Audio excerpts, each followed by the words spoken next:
1965년 독일 루르 탄관이었습니다. 지하 1000m, 섭씨 45도가 넘는 갱도 안에서 22살 한국 청년이 곡괭이를 들었습니다. 그 나라의 1인당 국민소득은 67달러였습니다.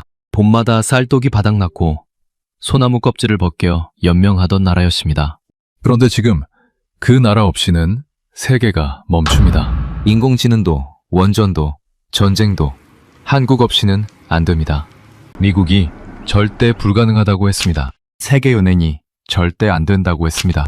일본이 반드시 10년 안에 망한다고 했습니다. 그리고 60년이 흘렀습니다. 2026년 옥스퍼드 세미나실에 독일 학생이 들어왔습니다. 그녀는 분명한 확신을 갖고 있었습니다. 독일이 기회를 줬기 때문에 한국이 성장할 수 있었다고. 그런데 그 강의실에서 한국인이 쓴 편지가 낭독됐습니다. 죽기 전에 단 한 번만 이름을 불러달라는 81세 노인의 편지.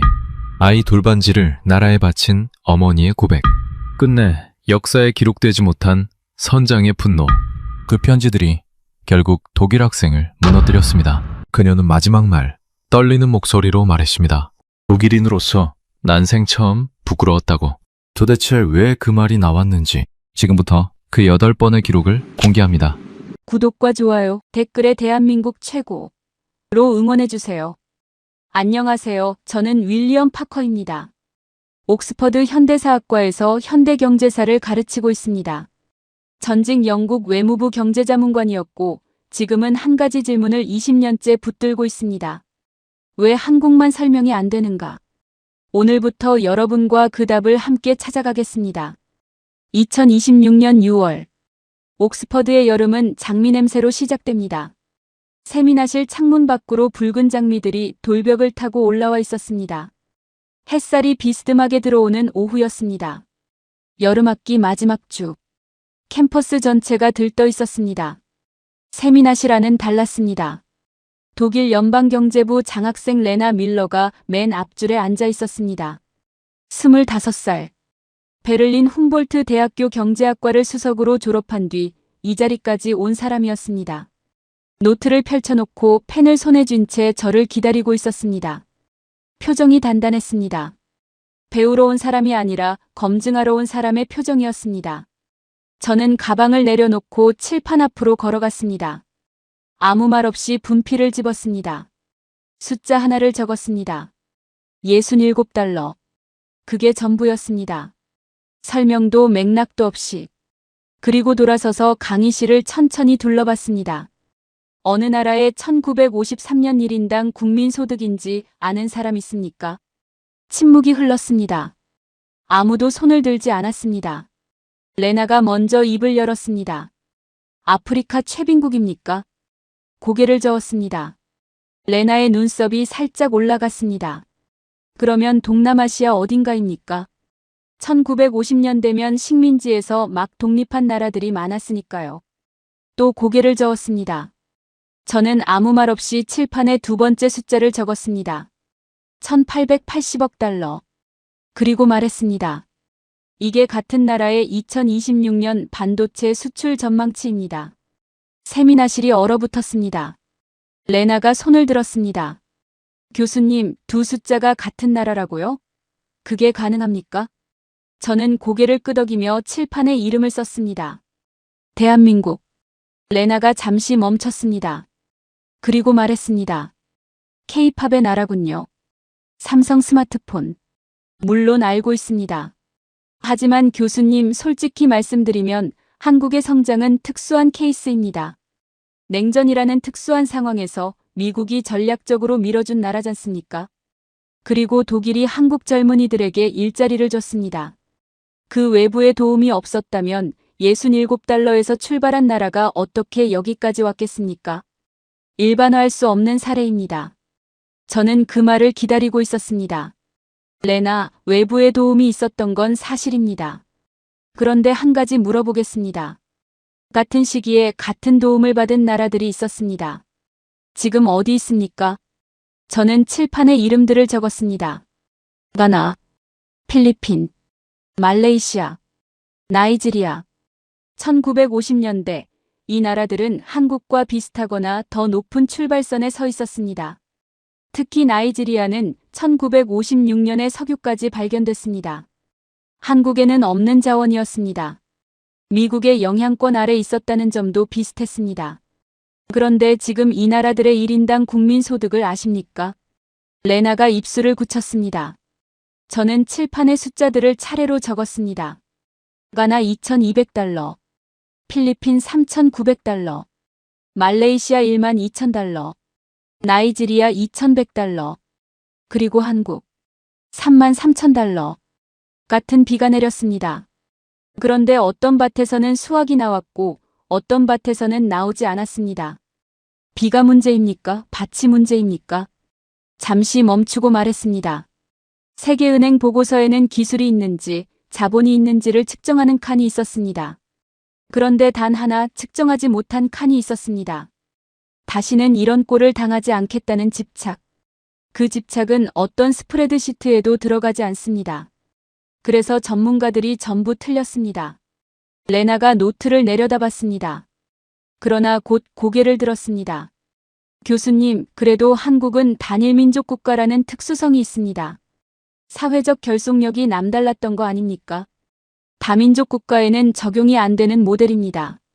저는 미소를 지었습니다. 레나, 그 반박도 예상했습니다. 그런데 단일민족이라서 성공했다면 같은 단일민족인 북한은 왜 지금 그 자리에 있습니까? 같은 민족이, 같은 언어가, 같은 문화가 38선 하나를 경계로 이렇게 달라진 겁니까? 강의실이 조용해졌습니다. 레나가 펜을 내려놓았습니다. 처음으로 뭔가를 받아 적는 것을 멈추고 저를 바라봤습니다. 저는 말했습니다. 오늘 이 자리에 함께 해주시는 분들께 편지가 한 통 왔습니다. 강의를 시작하기 전에 읽어드리겠습니다. 저는 봉투를 꺼냈습니다. 그리고 천천히 읽었습니다. 저는 올해 73입니다. 1953년생이에요. 제가 태어나던 해가 바로 그 67달러 시절입니다. 어릴 때 봄이 되면 어머니가 부엌에서 한숨을 쉬셨어요. 쌀독이 바닥나는 계절이었거든요. 소나무 껍질을 벗겨서 죽을 쓰셨습니다. 그게 밥이었어요. 그런데 지금 제 손녀가 아이패드로 유튜브를 봅니다. 그 아이패드 안에 들어가는 반도체가 우리나라 거라고 하더군요. 제가 살아있는 동안 이런 나라가 될 줄은 몰랐습니다. 근데 있잖아요, 선생님. 그게 저절로 된 게 아니에요. 우리 어머니가 그 소나무 껍질 죽을 드시면서도 자식 공부는 포기 안 하셨거든요. 그게 시작이었습니다. 경북 안동 73세 시청자. 강의실이 완전히 고요해졌습니다. 레나가 그 편지를 듣는 동안 시선을 한 곳에 고정한 채 움직이지 않았습니다. 손에 쥔 펜이 노트 위에 아무것도 적지 못하고 있었습니다. 저는 봉투를 천천히 접었습니다. 소나무 껍질죽. 그게 1953년 한국의 현실이었습니다. 67달러라는 숫자가 그냥 숫자가 아닙니다. 봄마다 쌀독이 바닥나던 집들이 수백만 채였다는 뜻입니다. 그런데 그 어머니가 한 가지를 포기하지 않았습니다. 자식 교육이었습니다. 먹을 게 없어도 공부는 시켰습니다. 그 선택이 어디서 나왔는지 오늘부터 하나씩 보겠습니다. 레나가 조용히 물었습니다. 교수님, 그 선택이 정말 한국만의 것이었습니까? 다른 나라 어머니들도 그렇게 하지 않았습니까? 저는 고개를 끄덕였습니다. 좋은 질문입니다. 다른 나라 어머니들도 그렇게 했습니다. 그런데 한국이 달랐던 건 그 교육이 어디로 향했느냐는 겁니다. 다음 시간에 그 이야기를 하겠습니다. 독일과 깊이 연결된 이야기입니다. 레나의 표정이 미묘하게 바뀌었습니다. 독일이라는 말에 몸을 살짝 앞으로 기울였습니다. 창밖으로 장미꽃잎 하나가 바람에 떨어졌습니다. 붉은 꽃잎이 옥스퍼드의 회색 돌바닥 위에 내려앉았습니다. 아무도 그걸 보지 않았습니다. 모두 칠판의 숫자들을 바라보고 있었습니다. 67달러에서 1880억 달러로. 그 간격 속에 무엇이 있었는지. 지금부터가 시작이었습니다. 두 번째 강의였습니다. 옥스퍼드의 6월 오후. 어제보다 햇살이 더 강했습니다. 세미나실 창문으로 들어오는 빛이 테이블 위에 길고 밝은 선을 만들었습니다. 창밖 장미들이 바람에 천천히 흔들렸습니다. 꽃잎 몇 개가 유리창에 붙었다가 미끄러져 내렸습니다. 레나는 어제보다 일찍 도착해 있었습니다. 노트를 펼쳐놓고 뭔가를 적고 있었습니다. 어젯밤에 조사해온 것들이 있는 듯 했습니다. 표정이 어제보다 더 단단했습니다. 준비해온 사람의 표정이었습니다. 저는 오늘 가방 대신 낡은 서류 봉투 하나를 들고 왔습니다. 자리에 앉지 않았습니다. 칠판 앞에 서서 레나를 포함한 수강생들을 천천히 둘러봤습니다. 그리고 말했습니다. 1963년. 한국에 돈이 없었습니다. 전쟁이 끝나고 10년이 지났는데 여전히 가난했습니다. 문제는 외화였습니다. 달러 같은 외국 돈이 없으면 해외에서 아무것도 살 수 없습니다. 기계도 기술도 원자재도. 나라를 키우려면 돈이 필요한데 그 돈을 벌 방법이 없었습니다. 팔 것이 없었습니다. 자원도 없었습니다. 기술도 없었습니다. 브랜드도 없었습니다. 한국에게 남은 건 단 하나였습니다. 사람이었습니다. 레나가 즉각 손을 들었습니다. 교수님, 그건 사실상 인력 수출 아닌가요? 국가가 국민을 팔아서 외화를 번 겁니까? 그게 성공 모델이 될 수 있습니까?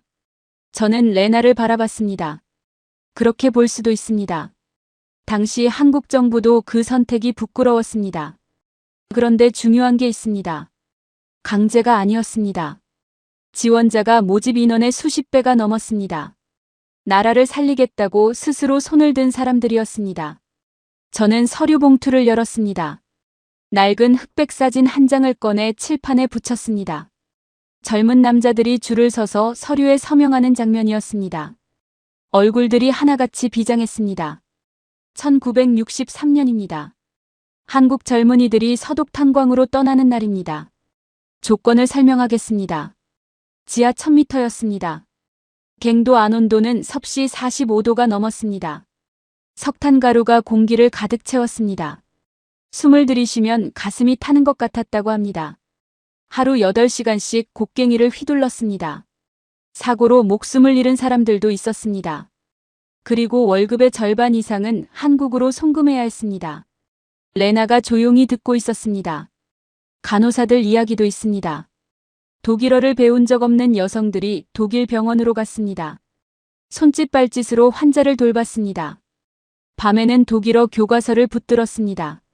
낮에는 병동에서 뛰었습니다. 고향이 그리워 밤새 울다가 새벽에 다시 유니폼을 입었습니다. 레나가 천천히 말했습니다. 교수님, 그런데 독일이 한국에 기회를 준 건 사실 아닌가요? 독일에 필요가 있었기에 가능했던 거잖습니까? 한국만의 성취로 보기엔 독일의 역할이 컸습니다. 저는 고개를 끄덕였습니다. 레나, 독일이 기회를 준 건 맞습니다. 그런데 같은 시기 독일에 간 나라가 한국만이 아니었습니다. 터키도 갔습니다. 그리스도 갔습니다. 모로코도 갔습니다. 그 돈을 어디에 쓰느냐는 각 나라가 결정했습니다. 한국은 그 돈으로 공장을 세웠습니다. 기술자를 키웠습니다. 미래를 샀습니다. 레나가 입술을 굳혔습니다. 그래도 독일이 문을 열어줬다는 사실은 변하지 않습니다. 저는 멈추지 않았습니다. 레나, 문을 열어준 건 맞습니다. 그런데 그 문으로 들어간 뒤 무엇을 했느냐는 완전히 다른 이야기입니다. 독일이 준 건 기회였습니다. 그 기회를 산업으로 바꾼 건 한국 스스로였습니다. 저는 사진 한 장을 더 꺼내 칠판에 붙였습니다. 한 남자가 연단 앞에 서서 눈물을 닦고 있었습니다. 주변 사람들도 울고 있었습니다. 1964년 12월 10일입니다. 서독 함보른 탄광 강당. 박정희 대통령이 파견 광부들과 간호사들을 만났습니다. 저는 잠시 멈췄습니다. 박정희 대통령이 연설을 시작했습니다. 준비한 원고가 있었습니다. 그런데 읽다가 목이 메었습니다. 우리가 못 살아서 여러분이 이 먼 곳까지 왔다고. 나라가 여러분한테 미안하다고. 말이 끊겼습니다. 눈물이 흘렀습니다. 그러자 광부들이 울었습니다. 간호사들이 울었습니다. 리브케 서독 대통령도 손수건을 꺼냈습니다. 탄광 막장에서 버텨온 사람들이었습니다. 고향이 그리워도 참았던 사람들이었습니다. 그 눈물이 강당을 가득 채웠습니다. 레나가 시선을 내리깔았습니다. 한동안 아무 말도 하지 않았습니다. 저는 오늘 이 자리에 특별한 편지가 왔다고 말했습니다. 그리고 봉투를 꺼내 천천히 읽었습니다. 교수님께. 저는 1965년 22살에 독일로 갔습니다. 루르 탄광이었어요. 지하 1000m. 여름엔 갱도안이 섭씨 45도였습니다. 숨을 쉬면 석탄가루가 목에 걸렸어요. 3년 계약이었는데 저는 5년을 있었습니다. 돈을 더 모아야 했거든요. 월급의 절반은 꼬박꼬박 고향에 붙였습니다. 어머니 논 사드리려고요. 그런데 있잖습니까, 교수님. 제가 가장 서러웠던 건 막장이 아니었어요. 귀국하고 나서였습니다. 나라에서 우리한테 아무것도 안 해줬어요. 월남전 참전용사한테는 보훈연금 줍니다. 우리는 그 시절 나라 살리겠다고 목숨 걸고 막장에서 일했는데 이 나이가 되도록 단 한 번도 공식적으로 고맙다는 말을 못 들었습니다. 이제 저희 세대가 다 죽어갑니다. 죽기 전에 한 번만 나라가 우리 이름을 불러줬으면 합니다. 전남 광양 81세 파독광부 출신. 강의실이 완전히 멈췄습니다. 레나가 고개를 들었습니다. 눈이 달라져 있었습니다. 뭔가를 말하려다가 입을 다물었습니다. 다시 열었다가 또 다물었습니다. 저는 편지를 천천히 접었습니다. 그리고 말했습니다. 이분은 지금 81살입니다. 22살에 독일 땅 지하 1000m로 내려갔습니다. 그 탄광이 어느 나라 탄광이었는지 아십니까? 레나, 당신의 나라였습니다. 레나가 숨을 멈췄습니다. 그 사람이 번 돈이 한국으로 갔습니다. 그 돈이 포항제 처리됐습니다. 그 철강으로 만든 배가 세계 바다를 누볐습니다. 그 배를 만든 기술이 지금 한국을 세계 1위 조선국으로 만들었습니다. 그런데 그 시작점에 서 있던 사람이 60년 뒤에도 고맙다는 말 한마디를 못 들었다고 합니다. 저는 잠시 멈췄습니다. 역사는 결과만 기억합니다. 그 결과를 만든 손들은 잊힙니다. 오늘 이 편지가 중요한 이유가 그겁니다. 숫자 뒤에 사람이 있었습니다. 그 사람들이 없었다면 숫자도 없었습니다. 레나가 조용히 물었습니다. 교수님, 그분들이 지금도 아무런 지원을 받지 못하고 있습니까? 저는 고개를 끄덕였습니다. 레나가 노트를 바라봤습니다. 그리고 처음으로 독일에 대한 이야기를 꺼내지 않았습니다. 창밖 장미꽃잎이 바닥으로 떨어지고 있었습니다. 붉은 꽃잎이 옥스퍼드의 회색 돌바닥 위에 소리 없이 내려앉았습니다. 막장에서 흘린 땀 한 방울이 70년 뒤 전 세계 인공지능 서버를 돌리는 반도체가 됐습니다. 그리고 그 사실을 가장 먼저 알아야 할 사람은 그 탄광이 있던 나라에서 온 학생이었습니다. 레나는 한동안 아무 말도 하지 않았습니다. 세 번째 강의였습니다. 6월에 옥스퍼드는 오후로 갈수록 더 환해졌습니다. 세미나실 창문으로 들어오는 햇살이 오전보다 더 비스듬하고 더 따뜻했습니다. 장미 향기가 아까보다 진했습니다. 레나는 오늘도 일찍 와 있었습니다. 그런데 어제와 달랐습니다. 노트가 닫혀 있었습니다. 창밖을 바라보고 있었습니다. 저를 보더니 먼저 말했습니다. 교수님, 어젯밤에 파독 광부 관련 자료를 더 찾아봤습니다. 그런데 이상한 게 있었습니다. 광부 송금액이 생각보다 크지 않았습니다. 한국 경제 발전의 결정적 자원이라고 보기엔 규모가 작지 않습니까? 저는 자리에 앉으며 말했습니다. 레나, 예리한 지적입니다. 맞습니다. 광부들이 번 돈만으로 한국 산업화를 설명하기엔 부족합니다. 그래서 오늘은 그 뒤에 숨겨진 더 큰 이야기를 합니다. 저는 칠판에 적었습니다. 수십만 명, 수십 년, 수십 개 바다. 레나가 눈썹을 올렸습니다. 외항선언입니다. 1970년대부터 90년대까지 한국 선원이 전 세계 바다를 누볐습니다. 태평양, 대서양, 인도양, 페르시아만, 미국 선박, 영국 선박, 그리스 선박에 올라탔습니다. 수십만 명이었습니다. 그런데 이 사람들 이야기는 역사책에 잘 나오지 않습니다. 레나가 말했습니다. 왜입니까? 저는 잠시 멈췄습니다. 역사는 모인 곳을 기억합니다. 광부들은 독일 탄광이라는 한 곳에 모였습니다. 사진이 있었습니다. 대통령이 찾아왔습니다. 눈물이 있었습니다. 그런데 선원들은 흩어졌습니다. 태평양에 혼자, 대서양에 혼자. 모인 적이 없었습니다.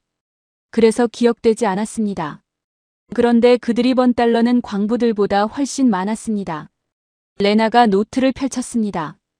생각해 보십시오. 한 선원이 있습니다. 부산 출신 25살. 그리스 선주의 화물선에 탔습니다.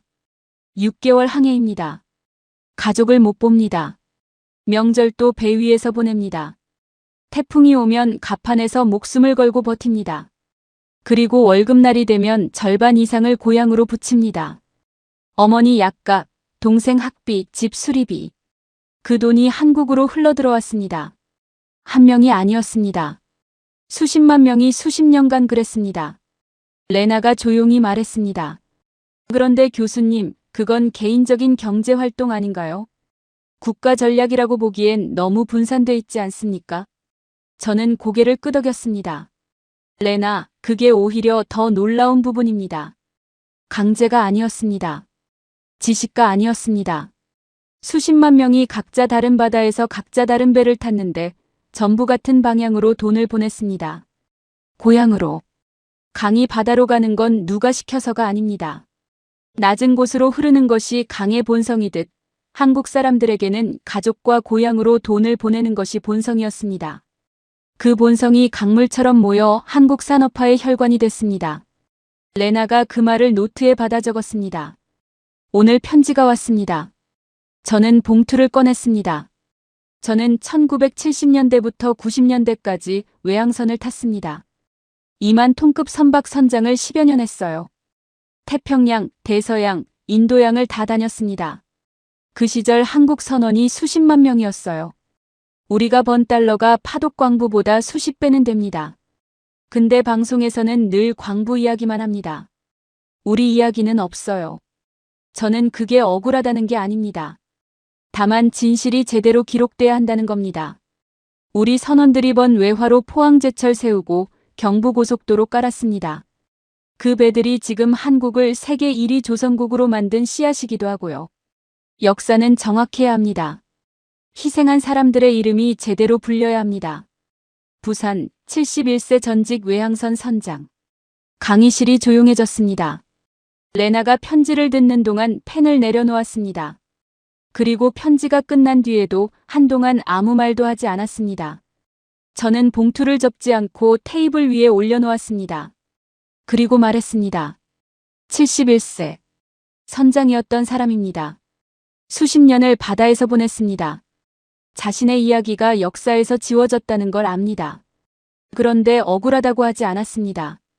진실이 기록돼야 한다고 했습니다. 그 차이가 중요합니다. 억울함을 분노로 쏟지 않고 기록으로 남기려는 사람. 그런 사람들이 수십만 명이었습니다. 레나가 조용히 물었습니다. 교수님, 그 선원들이 번 돈이 결국 어디로 갔습니까? 저는 칠판에 적었습니다. 포항제철, 경부고속도로, 삼성반도체. 레나가 그 세 단어를 바라봤습니다. 저는 말했습니다. 그리고 이 세 가지에는 공통점이 하나 있습니다. 레나, 지도에 없는 길을 가는 사람과 지도대로 가는 사람 중 누가 더 멀리 갑니까? 레나가 잠시 생각했습니다. 지도대로 가는 사람이 더 안전하겠지만 지도에 없는 길을 가는 사람이 새로운 곳에 도달하겠죠. 저는 고개를 끄덕였습니다. 이 세 가지 모두 세계가 불가능하다고 했습니다. 세계은행의 지도에 없는 길이었습니다. 그 지도를 무시하고 걸어간 사람들이 있었습니다. 이름 없는 선원들이 번 돈을 들고서요. 다음 시간에 그 이야기를 하겠습니다. 레나가 노트를 내려다봤습니다. 그리고 천천히 말했습니다. 교수님, 그 선장이 억울하다는 말 대신 기록돼야 한다는 말을 썼다는 게 오래 남습니다. 그 사람도 어떤 의미에서는 선택을 한 거군요. 분노 대신 기록을. 저는 말했습니다. 레나, 그 말이 오늘 강의의 핵심입니다. 창밖 장미들이 오후 햇살에 더 짙게 빛나고 있었습니다. 뿌리가 깊은 꽃일수록 오래 핍니다. 보이지 않는 뿌리가 보이는 꽃을 만듭니다. 수십만 선원들이 그 뿌리였습니다. 그리고 그 뿌리는 지금도 제대로 기록되지 않은 채 한국 땅 아래 조용히 남아 있습니다. 네 번째 강의였습니다. 6월 옥스퍼드의 오후였습니다. 며칠째 계속되는 맑은 날씨였습니다. 세미나실 창문으로 들어오는 햇살이 오늘은 유독 따뜻했습니다. 바깥에서 학생들이 잔디밭에 앉아 웃는 소리가 간간히 들려왔습니다. 여름방학을 며칠 앞둔 캠퍼스 특유의 느슨하고 들뜬 공기였습니다. 세미나실 안은 달랐습니다. 레나는 오늘 노트 2권을 가져왔습니다. 어젯밤에 뭔가를 많이 찾아본 흔적이 역력했습니다. 표정이 사흘 전과 완전히 달라져 있었습니다. 처음 왔을 때의 단단함이 아니었습니다. 무언가를 붙들려는 사람의 긴장감이었습니다. 저는 오늘 칠판에 바로 적었습니다. 1970년 한국 농촌 새벽 4시 그리고 돌아섰습니다. 닭이 울기도 전이었습니다. 그런데 마을이 움직였습니다. 강의실이 조용해졌습니다. 바깥에서 들리던 학생들 웃음소리도 잠시 멈춘 것 같았습니다. 새마을 운동입니다. 박정희 정부가 1970년에 시작했습니다. 방법은 단순했습니다. 정부가 시멘트와 철근을 각 마을에 나눠줬습니다. 그리고 말했습니다. 나머지는 여러분이 알아서 하십시오. 설계도가 없었습니다. 전문가도 없었습니다. 마을 사람들이 직접 머리를 맞댔습니다. 무엇을 고칠지, 어떻게 고칠지, 누가 무엇을 맡을지. 초가 지붕을 걷어냈습니다. 슬레이트 지붕을 올렸습니다. 좁은 흙길을 넓혔습니다. 마을 공동 우물을 팠습니다. 새벽 4시에 시작해서 해가 질 때까지 일했습니다. 품삯 없이. 레나가 즉각 손을 들었습니다. 표정이 단호했습니다. 교수님, 새마을 운동은 권위주의 정부의 강제 동원이었습니다. 박정희는 독재자였습니다. 국민들이 자발적으로 한 게 아니라 시켜서 한 겁니다. 그걸 성공 모델로 추켜 세우는 건 역사를 미화하는 겁니다. 유럽에서는 이런 방식을 민주주의 원칙에 반한다고 봅니다. 저는 레나를 바라봤습니다. 잠시 침묵이 흘렀습니다. 레나, 그 비판이 정당합니다. 박정희 정권의 권위주의적 측면은 역사적 사실입니다. 부정하지 않겠습니다. 그런데 레나에게 한 가지 물어보겠습니다. 독일 아데나워 총리는 어떤 사람이었습니까? 레나가 멈칫했습니다. 아데나워는 전후 서독을 재건한 인물입니다. 그런데 그 과정이 완벽하게 민주적이지만은 않았습니다. 반대파를 압박했습니다. 언론을 통제하려 했습니다. 유럽에서 지금도 논란이 있는 인물입니다. 그런데 아데나워가 만든 서독이 지금의 독일입니다. 방식의 완벽함과 결과의 실질성은 별개입니다. 레나가 입술을 굳혔습니다. 반박하려다가 멈췄습니다. 저는 계속 말했습니다. 그리고 더 중요한 게 있습니다. 칠판을 보십시오. 저는 숫자를 적었습니다. 1970년 참여 마을 33,267개. 1972년 참여 마을 34,665개. 강제였다면 시간이 지날수록 참여가 줄어야 합니다. 그런데 늘었습니다. 왜일까요? 직접 해봤더니 됐기 때문입니다. 내 손으로 지붕을 고쳤더니 비가 새지 않았습니다. 내 발로 길을 넓혔더니 트럭이 들어왔습니다. 그 경험이 자발성을 만들었습니다. 강제로 시작했어도 결과가 나오면 사람은 스스로 움직입니다. 레나가 노트에 뭔가를 적었습니다. 오늘 편지가 왔습니다. 읽겠습니다. 저는 봉투를 꺼냈습니다. 교수님께. 저희 아버지는 경상도 산골 마을에서 이장을 하셨습니다. 1971년이었어요. 정부에서 시멘트 포대가 왔습니다. 아버지가 마을 사람들을 모으셨는데 아무도 안 나왔대요. 귀찮다고 어차피 나라에서 해주겠지 하고요. 아버지 혼자 삽을 들고 새벽 4시에 마을길로 나가셨답니다. 다음 날도 그 다음 날도요. 일주일이 지나자 한 명이 나왔고 보름이 지나자 마을 전체가 나왔다고 합니다. 그게 우리 아버지가 평생 자랑스러워하신 이야기예요. 아버지는 작년에 돌아가셨습니다. 훈장도 기록도 없는 분이셨지만 저는 그 새벽 4시의 삽질이 지금 한국을 만들었다고 믿습니다. 대구 58세 시청자. 강의실이 완전히 고요해졌습니다. 레나가 편지를 듣는 동안 펜을 내려놓았습니다. 적는 것을 멈췄습니다. 그냥 들었습니다. 저는 봉투를 천천히 접었습니다. 훈장도 기록도 없는 사람. 새벽 4시에 혼자 삽을 든 사람. 그 사람이 마을을 바꿨습니다. 그리고 그런 사람이 수천, 수만 명이었습니다. 이름 없이, 기록 없이, 그냥 했습니다. 레나가 조용히 물었습니다. 교수님, 그 아버지가 왜 혼자 나갔을까요? 아무도 안 나오는데. 포기하지 않고. 저는 잠시 생각했습니다. 그리고 말했습니다. 아마 이렇게 생각했을 겁니다. 내가 안 하면 아무도 안 한다. 그리고 아무도 안 하면 아무것도 안 변한다. 그 단순한 생각이 새벽 4시에 그 사람을 일으켰을 겁니다. 레나가 노트를 바라봤습니다. 한동안 아무 말도 하지 않았습니다. 저는 계속 말했습니다. 새마을 운동이 지금 50개국 이상이 배우러 오는 모델이 됐습니다. 에티오피아, 르완다, 캄보디아, 카자흐스탄. 유엔이 공식 개발 모델로 채택했습니다. 한국이 배우러 가던 나라에서 가르치러 오는 나라가 된 겁니다. 그 전환이 얼마나 걸렸는지 아십니까? 레나가 물었습니다. 얼마나요? 30년이었습니다. 레나가 창밖을 바라봤습니다. 그리고 말했습니다. 교수님, 아데나워 이야기는 예상하지 못했습니다. 생각해 볼 필요가 있을 것 같습니다. 저는 고개를 끄덕였습니다. 역사는 완벽한 방식으로만 만들어지지 않습니다. 그리고 새벽 4시에 혼자 삽을 든 그 아버지가 남긴 건 고쳐진 마을길이 아니었습니다. 레나가 물었습니다. 그러면 무엇입니까? 우리가 하면 된다는 믿음이었습니다. 그 믿음이 10년 뒤 공장으로 걸어 들어갔습니다. 거기서도 똑같이 생각했습니다. 더 빨리 만들 수 있다. 더 좋게 만들 수 있다. 어제보다 오늘 더 잘할 수 있다.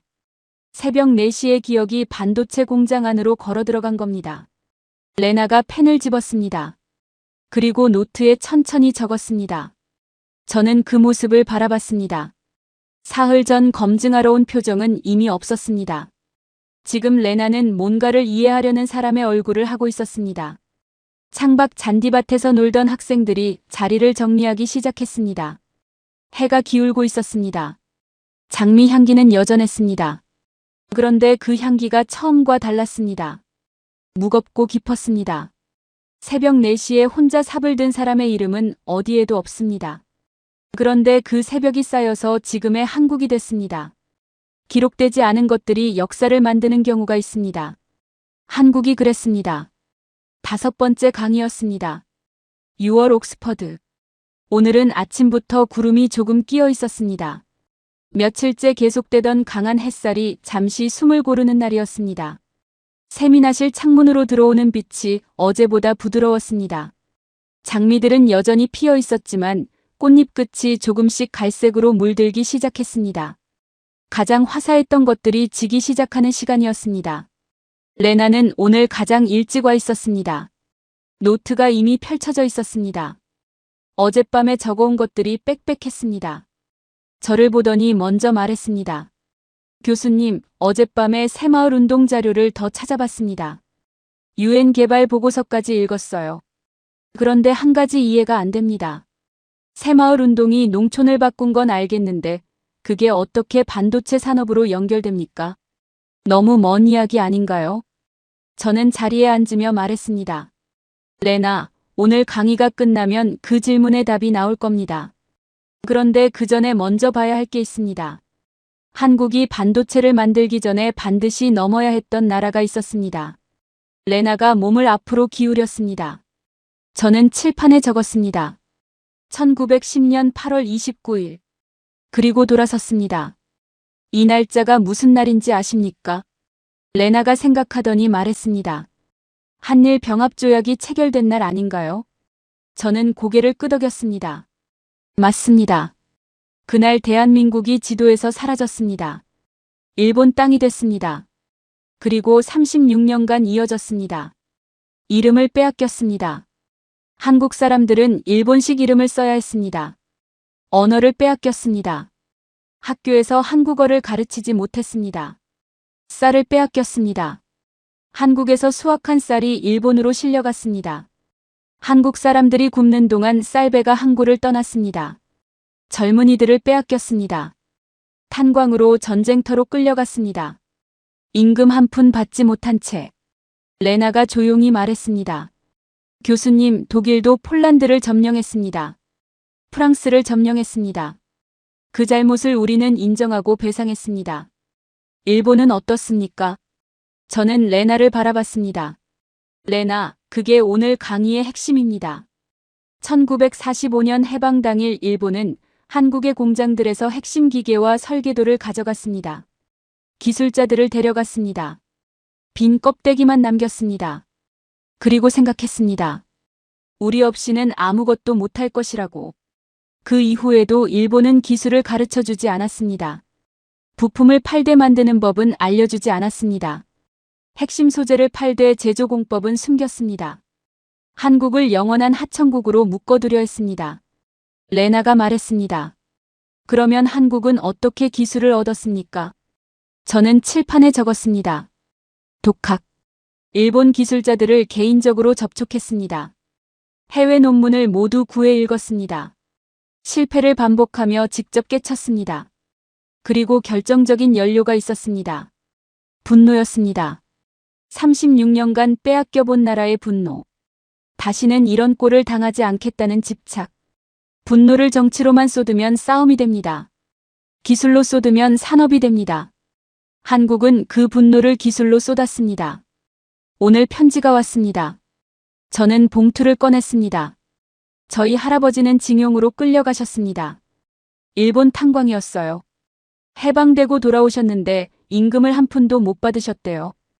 빈손으로 돌아오셨습니다. 그 할아버지가 아버지한테 늘 하신 말씀이 있었다고 해요. 기술을 배워라. 기술이 있으면 아무도 못 빼앗는다. 우리 아버지는 공고를 나와 포항제철 1기 직원이 됐습니다. 할아버지가 임금 한 푼 못 받은 그 일본 탄광 기술을 아버지 세대가 직접 배우고 넘어서고 결국 추월했습니다. 저는 그게 진짜 복수라고 생각합니다. 총이 아니라 기술로 한 복수요. 포항 52세 시청자. 강의실이 한동안 조용했습니다. 레나가 그 편지를 듣는 내내 눈을 감고 있었습니다. 편지가 끝난 뒤에도 한동안 눈을 뜨지 않았습니다. 저는 말했습니다. 기술이 있으면 아무도 못 빼앗는다. 징용 피해자 할아버지가 손자에게 남긴 말입니다. 그 말이 포항제철이 됐습니다. 그 포항제철의 철강이 조선소로 갔습니다. 그 조선소가 세계 1위가 됐습니다.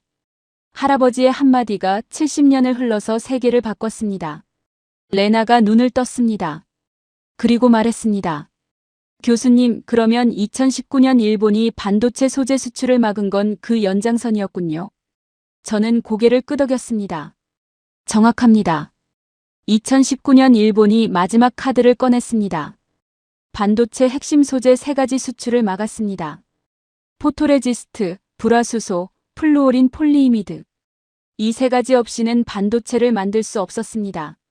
한국의 90% 이상을 일본에서 수입하고 있었습니다. 일본은 계산했습니다. 공급을 끊으면 한국 반도체 공장이 멈춘다고. 굴복할 것이라고. 레나가 물었습니다. 굴복했습니까? 저는 고개를 저었습니다. 한국은 국산화를 선언했습니다. 3년 안에 우리 손으로 만들겠다고. 정부와 기업과 연구소가 한 방향으로 움직였습니다. 3년이 지나자 핵심 소재 상당 부분이 국산화됐습니다. 일본 의존도가 오히려 빠르게 줄었습니다. 레나가 말했습니다. 그러면 일본 입장에서는 최악의 결과가 나온 거네요. 압박했더니 오히려 한국이 더 강해진 거잖습니까? 저는 레나를 바라봤습니다. 잠시 멈추고 말했습니다. 자물쇠로 문을 잠갔는데 그 사람이 벽을 뚫어버린 겁니다. 그리고 이제 자물쇠가 필요 없는 사람이 됐습니다. 일본은 한국을 30년 묶어두려 했습니다. 결과적으로 한국을 30년 앞당겼습니다. 역사상 가장 비싼 대가를 치른 압박이었습니다. 압박한 쪽이 치른 대가였습니다. 레나가 노트에 그 말을 받아 적었습니다. 그리고 조용히 말했습니다. 교수님, 독일은 전후의 잘못을 인정하고 배상했습니다. 그게 오히려 독일이 유럽에서 신뢰를 회복한 이유라고 배웠습니다. 일본은 그 선택을 하지 않았고 결과적으로 한국이 더 강해지는 빌미를 줬군요. 저는 고개를 끄덕였습니다. 레나, 그 말이 오늘 강의의 결론입니다. 분노는 에너지입니다. 그 에너지를 어디로 쏘느냐가 나라의 미래를 결정합니다. 한국은 그 에너지를 기술로 쏘는데 성공했습니다. 그리고 그 기술이 지금 일본이 따라오지 못하는 격차를 만들었습니다. 레나가 창밖을 바라봤습니다. 구름 사이로 햇살이 다시 비치기 시작했습니다. 갈색으로 물들던 장미 꽃잎들이 그 빛 아래서 다시 붉게 보였습니다. 레나가 혼잣말처럼 말했습니다. 총이 아니라 기술로 한 복수. 그 말이 세미나실에 오래 남았습니다.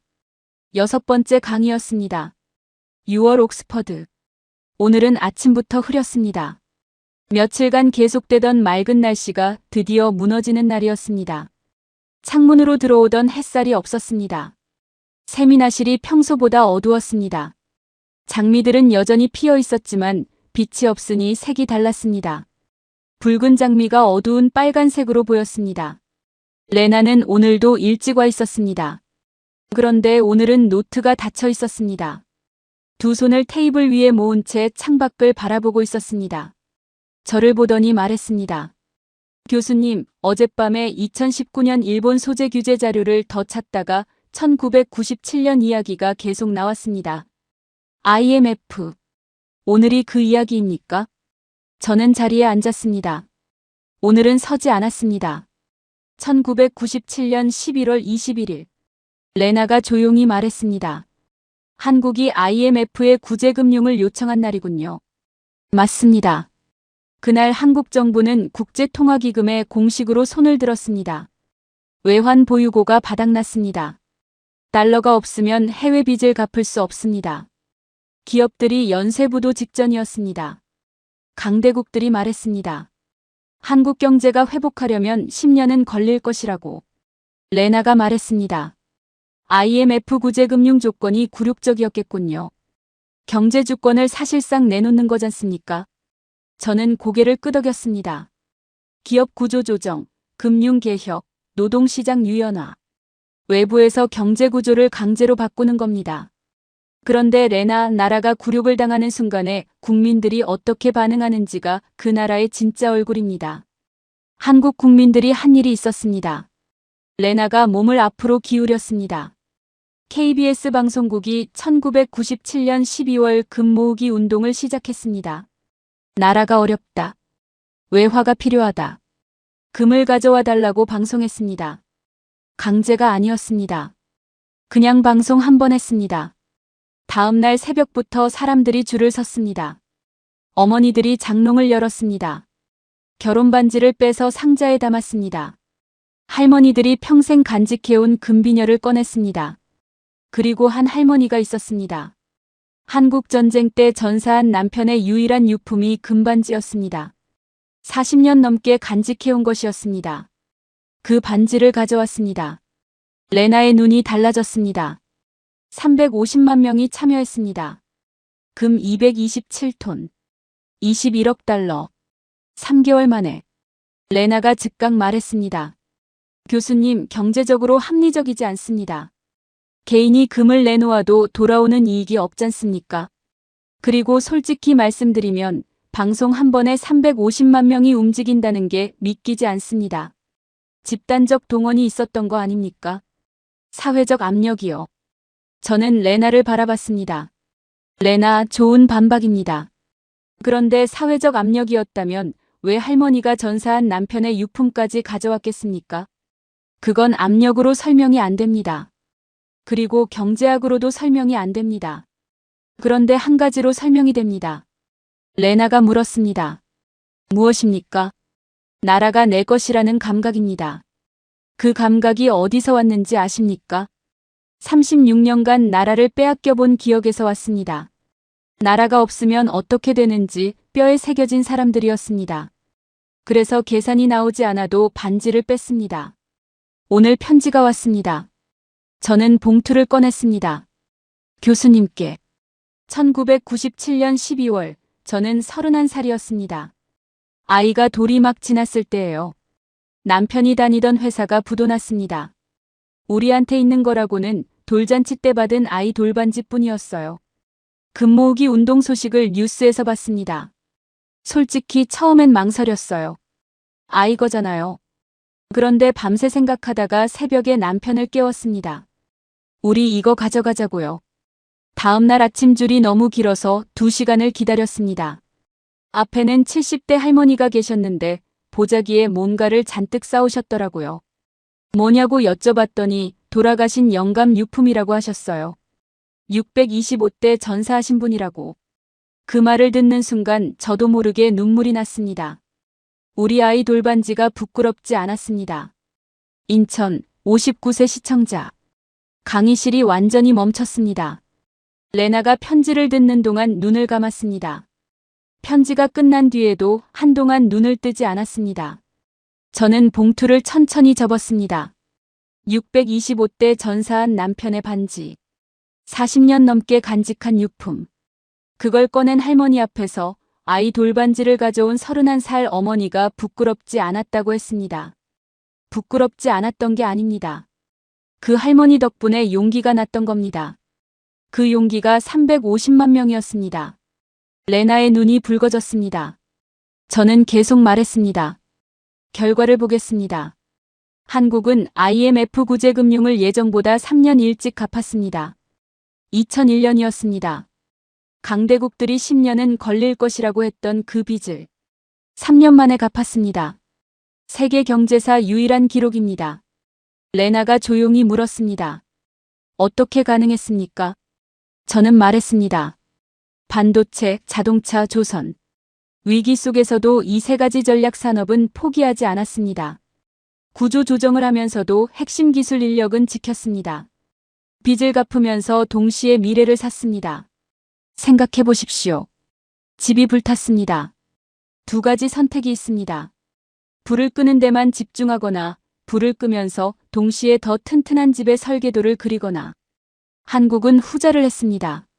레나가 말했습니다. 교수님, 독일도 전후에 어려웠습니다.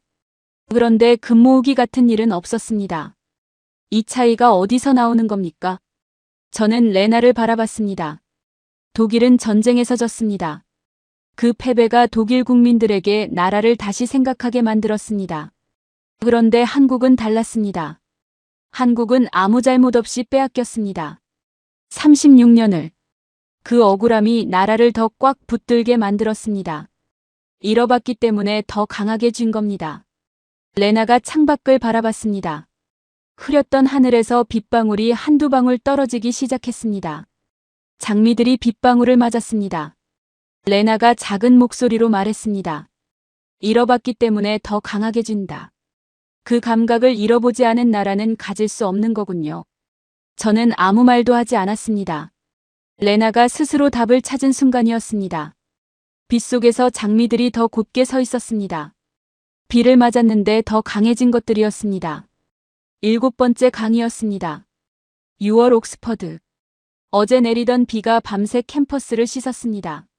아침에 세미나실에 들어서니 공기가 달라져 있었습니다. 돌바닥이 반짝였습니다. 장미들이 빗물을 머금고 더 선명해졌습니다. 비 온 다음 날 특유의 냄새가 창문으로 스며들었습니다. 레나는 오늘 가장 먼저 와 있었습니다. 노트 2권이 펼쳐져 있었습니다. 저를 보더니 말했습니다. 교수님, 어젯밤에 잠을 잘 못 잤습니다. 잃어봤기 때문에 더 강하게 준다는 말이 계속 머릿속에서 맴돌았습니다. 저는 칠판 앞으로 걸어갔습니다. 레나, 오늘이 마지막 전 강의입니다. 지금까지 한국이 어떻게 여기까지 왔는지를 봤습니다. 오늘은 한국이 지금 어디 있는지를 보겠습니다. 저는 적었습니다. 반도체, 조선, 방산, 원전, 배터리, 그리고 돌아섰습니다. 이 5가지의 공통점이 무엇인지 아십니까? 레나가 생각하더니 말했습니다. 한국이 강한 분야들이군요. 저는 고개를 저었습니다. 강한 게 아닙니다.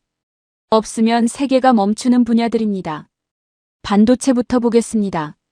구글, 마이크로소프트, 아마존, 메타가 인공지능에 수백조 원을 쏟아붓고 있습니다. 그 인공지능을 돌리는 핵심 부품이 HBM입니다. 고대 역폭 메모리. 쉽게 말하면 인공지능의 연료 탱크입니다. 자동차가 아무리 좋아도 기름통이 없으면 멈춥니다. 그 기름통의 70% 이상을 만드는 나라가 한국입니다. 엔비디아 젠슨 황이 직접 한국을 방문해서 SK 하이닉스 경영진과 악수하는 장면이 뉴스에 나왔습니다. 세계에서 가장 강력한 반도체 기업의 수장이 부품을 구하러 한국에 온 겁니다. 레나가 말했습니다. 교수님, 그래도 반도체 하나로 세계가 한국에 의존한다고 보기는 어렵지 않습니까? 저는 미소를 지었습니다. 레나, 그 반박을 기다렸습니다. 2022년 러시아가 우크라이나를 침공했습니다. 유럽이 에너지 위기에 빠졌습니다. 유럽 국가들이 미국, 카타르, 호주에서 LNG를 사오기로 했습니다. 그런데 문제가 생겼습니다. 영하 163도를 유지하며 수만 킬로미터를 항해하는 특수 선박. 그걸 만들 수 있는 나라가 사실상 하나였습니다. 독일도 프랑스도 영국도 한국 조선소 앞에 줄을 섰습니다. 에너지 위기의 해결책이 한국 손에 있었습니다. 레나가 노트에 뭔가를 적었습니다. 표정이 굳어 있었습니다. 방산입니다. 폴란드가 재무장에 나섰습니다. 미국에 요청했습니다. 5년에서 7년을 기다리라고 했습니다. 독일도 비슷했습니다. 한국은 2년 안에 납품하겠다고 했습니다. 그리고 납품했습니다. 레나가 말했습니다. 그건 납기 문제 아닌가요? 전쟁이 아닌 평시라면 독일이나 미국을 선택하지 않겠습니까? 저는 레나를 바라봤습니다. 레나, 전쟁은 항상 예고 없이 옵니다. 그리고 무기는 필요할 때 있어야 무기입니다. 7년 뒤에 오는 완벽한 무기와 지금 오는 충분히 좋은 무기. 폴란드는 선택했습니다. 독일 대신 한국을. 그 선택이 전 세계 방산 시장에 신호를 보냈습니다. 한국이 약속을 지키는 나라라는 신호를. 레나가 입을 다물었습니다. 체코 원전입니다. 2025년 체코 정부가 원전 2기를 짓기로 했습니다. 유럽 역사상 최대 단일 건설 프로젝트. 26조 원. 최종 후보는 프랑스와 한국이었습니다.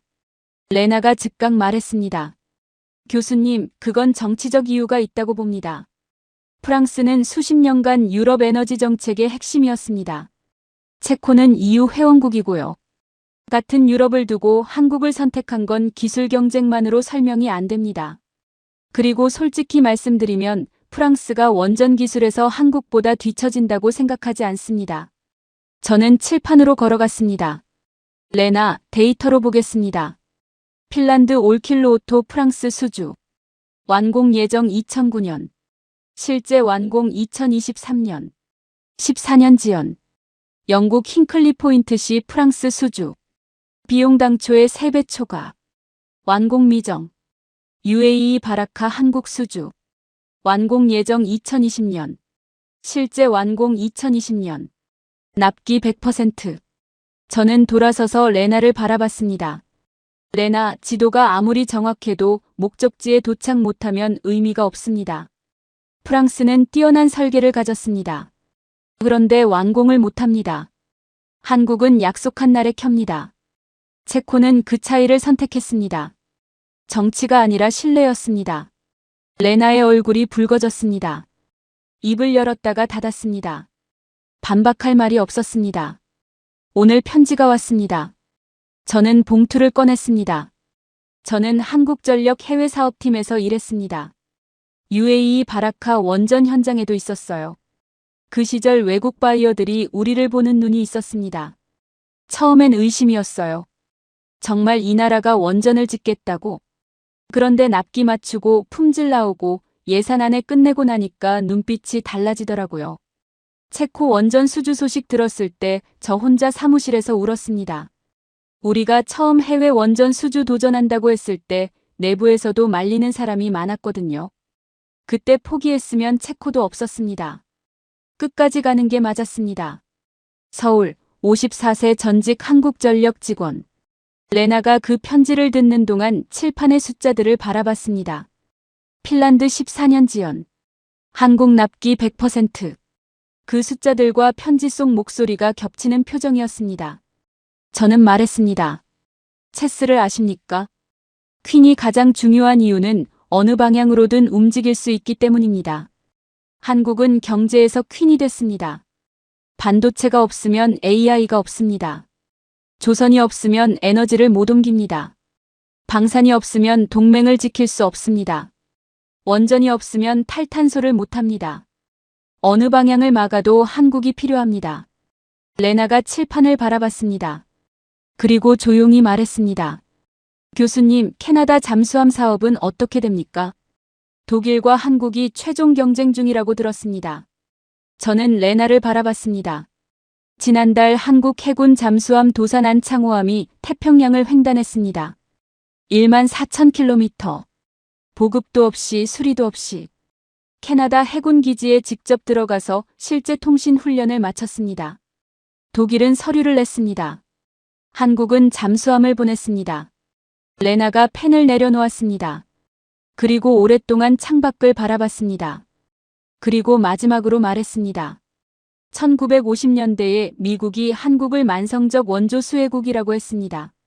그 보고서를 쓴 사람들이 지금 이 칠판을 봤다면 어떤 표정을 지었을까요? 저는 말했습니다. 아마 아무 말도 못했을 겁니다. 데이터가 전부 틀렸으니까요. 내일 마지막 강의에서 왜 그 데이터들이 전부 틀렸는지, 그리고 한국이 앞으로 멈출 수 있는 단 하나의 이유가 무엇인지 말하겠습니다. 레나가 노트를 덮고 처음으로 먼저 자리에서 일어났습니다. 문 앞에서 한번 돌아봤습니다. 칠판에 5단어가 아직 지워지지 않은 채 남아 있었습니다. 마지막 강의였습니다. 6월 옥스퍼드. 여름학기 마지막 날이었습니다. 내일부터 방학이었습니다. 캠퍼스 곳곳에서 학생들이 짐을 싸고 있었습니다. 웃음소리가 복도에서 흘러들어왔습니다. 여름방학 계획을 이야기하는 목소리들이었습니다. 세미나실안은 달랐습니다. 레나가 들어오는데 표정이 일주일 전과 완전히 달라져 있었습니다. 처음 왔을 때의 단단함이 아니었습니다. 무언가를 오래 들여다본 사람의 얼굴이었습니다. 조용히 자리에 앉았습니다. 노트를 펼쳤습니다. 그리고 저를 기다렸습니다. 저는 오늘 빈손으로 들어왔습니다. 가방도 서류 봉투도 종이 한 장도 없었습니다. 그냥 들어왔습니다. 칠판 앞에 섰습니다. 그리고 분필을 집었습니다. 딱 3글자를 적었습니다. 한강의 기적. 그리고 돌아서서 말했습니다. 저는 이 단어에 동의하지 않습니다. 레나가 눈을 들었습니다.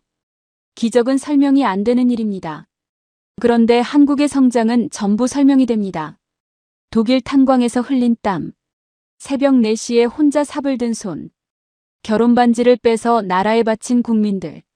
36년 지배의 분노를 기술로 바꾼 집착. 세계가 불가능하다고 해도 멈추지 않은 고집. 이게 다 설명이 됩니다. 선택들이 쌓인 겁니다. 기적이 아니라 선택이었습니다. 저는 한강의 기적이라는 글자 위에 줄을 그었습니다. 그리고 옆에 적었습니다. 선택의 축적. 레나가 그 2단어를 바라봤습니다. 그리고 노트에 천천히 받아 적었습니다. 오늘 마지막 편지가 왔습니다. 저는 품에서 봉투를 꺼냈습니다. 일주일 동안 받은 편지 중 가장 두꺼운 봉투였습니다. 천천히 열었습니다. 교수님께. 저는 1959년생입니다. 제 인생이 한국 현대사와 거의 겹칩니다. 가난한 농촌에서 태어나 서울로 올라와 공장에서 일했고 결혼해서 아이 둘 키우고 IMF 때 남편 실직하고 그래도 버텼습니다. 제 아들이 지금 반도체 회사에 다닙니다. 그 회사 제품이 전 세계 인공지능 서버에 들어간다고 하더군요. 저는 학교를 많이 못 나왔습니다. 논문도 쓴 적 없고 역사책도 잘 모릅니다. 그런데 한 가지는 압니다. 우리가 포기하지 않았다는 것. 쓰러질 때마다 다시 일어났다는 것. 그게 기적이 아니라는 걸 교수님 말씀 듣고 처음으로 알았습니다. 기적이 아니라 선택이었군요. 그 선택을 한 우리 세대가 오늘 이 영상을 보며 조금은 자랑스럽습니다. 수원 66세 시청자. 강의실이 완전히 고요해졌습니다. 레나가 편지를 듣는 동안 눈을 감았습니다. 그리고 편지가 끝난 뒤에도 한동안 눈을 뜨지 않았습니다. 눈꺼풀이 떨렸습니다. 저는 봉투를 천천히 접었습니다. 그리고 아무 말도 하지 않았습니다. 레나가 먼저 말했습니다. 교수님, 저는 일주일 전에 이 강의실에 들어올 때 확신이 있었습니다. 한국의 성장은 외부의 도움 덕분이라고. 독일이 기회를 줬고 미국이 밀어줬고 운이 따랐다고. 그 확신을 가지고 왔습니다. 레나가 잠시 멈췄습니다. 지금은 그 확신이 하나도 남아있지 않습니다. 그런데 더 중요한 게 생겼습니다. 질문이 생겼습니다. 독일은 왜 못했을까? 우리도 전후의 폐허였습니다. 우리도 재건했습니다. 그런데 왜 독일은 반도체를 못 만들고 조선에서 밀리고 원전에서 지고 잠수함 수주전에서 한국과 경쟁하게 됐을까요? 저는 레나를 바라봤습니다. 그리고 말했습니다. 레나, 그 질문이 오늘 강의의 진짜 결론입니다. 독일이 못한 게 아닙니다. 독일은 충분히 잘했습니다. 그런데 한국이 다른 종이었습니다. 잃어본 나라와 잃어보지 않은 나라의 차이입니다. 36년간 이름을 빼앗겨 본 나라. 쌀이 없어서 소나무 껍질을 먹어본 나라. 그 나라 사람들이 가진 간절함은 데이터에 나오지 않습니다. 스프레드시트에 간절함을 넣는 칸이 없습니다. 그래서 세계은행이 틀렸고 일본 전문가가 틀렸고 미국 국무부가 틀렸습니다. 레나가 조용히 물었습니다. 교수님, 그러면 한국은 앞으로도 계속 올라갑니까? 저는 잠시 생각했습니다. 리스크가 하나 있습니다. 단 하나입니다. 스스로 멈추는 것입니다. 지금까지 한국을 올라오게 한 건 외부 조건이 아니었습니다. 내부의 선택이었습니다. 저출생 문제가 있습니다. 내수 침체가 있습니다. 세대 간 갈등이 있습니다. 이 문제들이 쌓이면 멈출 수 있습니다. 그 선택이 계속되는 한 한국은 계속 올라갑니다. 그 선택이 멈추는 순간 하강이 시작됩니다. 브라질처럼, 멕시코처럼. 레나가 노트를 내려다봤습니다. 일주일치 이야기들이 빽빽하게 적혀 있었습니다. 그리고 조용히 물었습니다. 교수님은 왜 20년간 한국을 연구했습니까? 저는 처음으로 웃었습니다. 가볍게. 그러나 진심이 담긴 웃음이었습니다. 외무부에 있을 때였습니다. 수십 개 나라를 보면서 왜 어떤 나라는 성장하고 어떤 나라는 못하는지 연구했습니다. 그런데 한국만 설명이 안 됐습니다. 모든 모델에서 벗어났습니다. 자원도 없고 영토도 작고 전쟁까지 겪은 나라가 어떻게 이렇게 됐는지. 경제학으로 설명이 안 됐습니다. 역사학으로도 설명이 안 됐습니다. 그래서 더 팠습니다. 20년을 팠는데 아직도 다 설명이 안 됩니다. 레나가 말했습니다. 그래서 아직도 연구하고 있군요. 저는 고개를 끄덕였습니다. 아마 죽을 때까지 할 것 같습니다. 레나가 작게 웃었습니다. 일주일 만에 처음 보는 웃음이었습니다. 저는 칠판으로 걸어갔습니다. 그리고 마지막으로 적었습니다. 67달러 2026년. 그 화살표 하나가 모든 것이었습니다. 말씀드리겠습니다. 한국을 이해하고 싶다면 결과를 보지 마십시오. 선택을 보십시오. 독일 탄광으로 떠난 그 선택. 새벽 4시에 일어난 그 선택. 반지를 뺀 그 선택. 세계은행이 반대해도 밀어붙인 그 선택. 일본이 소재를 막았을 때 굴복하지 않은 그 선택. 그 선택들이 반복되는 패턴을 보십시오. 거기에 답이 있습니다. 저는 분필을 내려놓았습니다. 레나가 일어났습니다. 노트를 가슴에 안았습니다. 그리고 말했습니다. 교수님, 저는 독일로 돌아가면 이 강의를 다시 처음부터 읽을 것 같습니다. 그리고 독일 광부들한테 고맙다는 말을 한 번도 전하지 못한 나라에 대해서 독일 사람으로서 부끄럽다고 생각합니다. 그리고 그 부끄러움이 사라지기 전에 뭔가를 해야 할 것 같습니다. 저는 레나를 바라봤습니다. 그리고 말했습니다. 레나, 그 말이 이번 주 가장 값진 말입니다.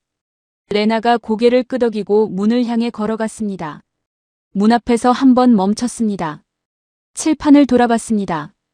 한강의 기적에 그어진 줄. 그 옆에 선택의 축적. 그리고 67달러에서 시작되는 화살표. 그리고 문을 열고 나갔습니다. 복도에서 방학을 앞둔 학생들의 웃음소리가 들렸습니다. 따뜻하고 가벼운 소리였습니다. 세미나실에 혼자 남았습니다. 저는 칠판을 바라봤습니다. 지우지 않았습니다. 67달러. 그 숫자에서 출발한 나라가 여기까지 왔습니다. 기적이 아니었습니다. 선택이었습니다. 그리고 그 선택을 한 사람들은 대부분 이름이 없습니다. 훈장도 없습니다. 기록도 없습니다. 그런데 세계가 지금 그 이름 없는 선택들 위에 서 있습니다. 창밖으로 6월의 마지막 햇살이 옥스퍼드 캠퍼스를 환하게 비추고 있었습니다. 장미들이 그 빛을 받아 마지막으로 빛나고 있었습니다. 일주일 내내 그 자리를 지켜온 장미들이었습니다. 내일이면 방학이었습니다. 캠퍼스가 비워질 것입니다. 그래도 장미들은 계속 피어 있을 것이었습니다. 아무도 없어도, 누가 보지 않아도. 그게 한국이었습니다. 영상을 끝까지 시청해 주셔서 감사합니다.